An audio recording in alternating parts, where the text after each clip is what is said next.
Assalamualaikum warahmatullahi wabarakatuh.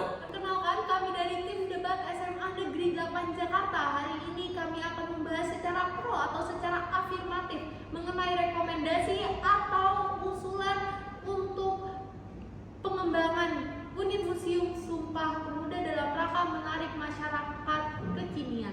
Sebelumnya perkenalkan, saya Kalma Salsabila sebagai pembicara pertama. Saya Akanes Pratama sebagai pembicara kedua. Dan saya Rizky Adi Permana sebagai pembicara ketiga.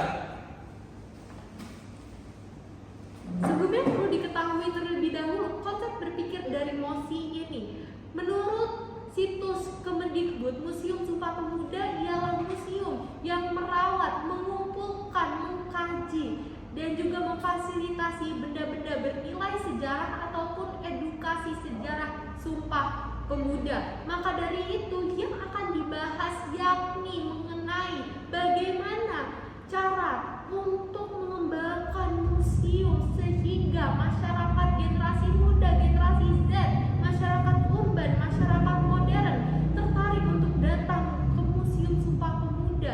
Mengapa Museum Sumpah Pemuda belum juga berkembang dan apa yang akan menjadi solusinya? Maka dari itu saya sebagai pembicara pertama akan memberikan usul pertama, yakni dengan cara membuka cakrawala berpikir rencana strategis Museum Sumpah Pemuda dengan cara melakukan teknik amati tiru modifikasi terhadap museum-museum yang telah berhasil melakukan proses pengembangan. Maka dari itu kami akan menggunakan Museum Louvre yang ada di Paris. Sesuai dengan artikel mengenai proses pengembangan Museum Louvre yang diluncurkan oleh sebuah buku mengenai museum dan pariwisata oleh ITB, terdapat beberapa hal yang dapat diimplementasikan terhadap pengembangan Museum Sumpah Pemuda. Pertama yakni mengenai konsep, yakni sebagai alat komunikasi antar zaman, yakni zaman dulu dan juga zaman kini atau zaman sekarang. Kedua yakni mengenai perluasan fungsi atau fungsi museum yang menjadi semakin kompleks, bukan hanya sebagai tempat pemajangan benda-benda bersejarah, namun juga sebagai tempat wisata yang menarik masyarakat yang sesuai dengan perkembangan zaman atau perkembangan waktu. Kemudian ada pun beberapa strategi yang dapat dicontoh. Pertama mengenai branding atau pembangunan citra museum. Kedua yakni mengenai pemanfaatan masyarakat lokal. Dan ketiga memanfaatkan atau mengadakan kegiatan-kegiatan yang menarik pihak eksternal seperti seniman ataupun pelaku sejarah ke dalam museum. Terima kasih. Perkenalkan, saya Akanes Pratama sebagai pembicara kedua akan memperdalam dan memperkuat usulan yang telah disampaikan terkait pengembangan Museum Sumpah Pemuda agar lebih menarik bagi masyarakat kekinian, khususnya generasi muda dan masyarakat modern. Kami sepakat bahwa museum adalah tempat yang sangat penting untuk menjaga dan mempelajari sejarah, seni, dan kebudayaan. Namun, untuk memastikan bahwa Museum Sumpah Pemuda tetap relevan dan dapat bersaing di tengah-tengah perkembangannya zaman, kita harus memikirkan inovasi yang kreatif untuk mengembangkan museum ini. Pertama, dalam mengembangkan program-program edukasi yang relevan dan interaktif bagi generasi muda. Contohnya, lomba yang mengangkat tema Sumpah Pemuda dan juga acara diskusi dengan tokoh-tokoh muda yang telah sukses dan memiliki jiwa nasionalis yang kuat. Dengan adanya program-program tersebut, harapnya generasi muda dapat memperdalam dan mengilhami apa nilai-nilai yang terkandung dalam Sumpah Pemuda tersebut. Lebih jauh, pemasaran dan branding Museum Sumpah Pemuda harus diperkuat. Dengan bantuan sosial media dan platform online lainnya, kita dapat menyebarkan luas informasi dan juga mengajak masyarakat luas untuk datang dan mengunjungi Museum Sumpah Pemuda. Contoh dari konten kreatif yang dapat kita pergunakan adalah cerita di balik Museum Sumpah Pemuda tersebut ataupun artefak yang disimpan di Museum Sumpah Pemuda adalah merupakan salah satu contoh yang efektif dalam promosi. Kami berharap Museum Sumpah Pemuda tidak hanya sebagai tempat untuk menyimpan artefak-artefak sejarah, namun sebagai tempat untuk belajar dan juga tempat untuk sebagai simbol negara dan juga simbol perjuangan golongan muda dalam memperjuangkan kemerdekaannya.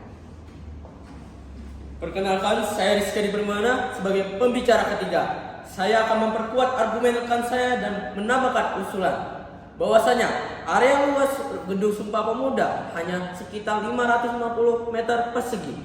Hal ini menyebabkan para pengunjung menjadi terbatas ruang geraknya dan juga tidak adanya area lahan parkir yang memadai sehingga sulit untuk menarik minat rombongan yang besar.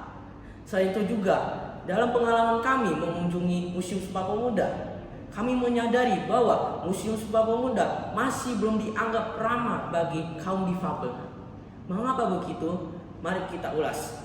Poin pertama, saya akan mengusulkan adanya perluasan area dan lahan parkir Museum Sumpah Pemuda melalui revitalisasi kawasan atau bangunan Museum Sumpah Pemuda yang akan diajukan kepada Direktorat Jenderal Kebudayaan yang di bawah naungan Kemendikbudristek.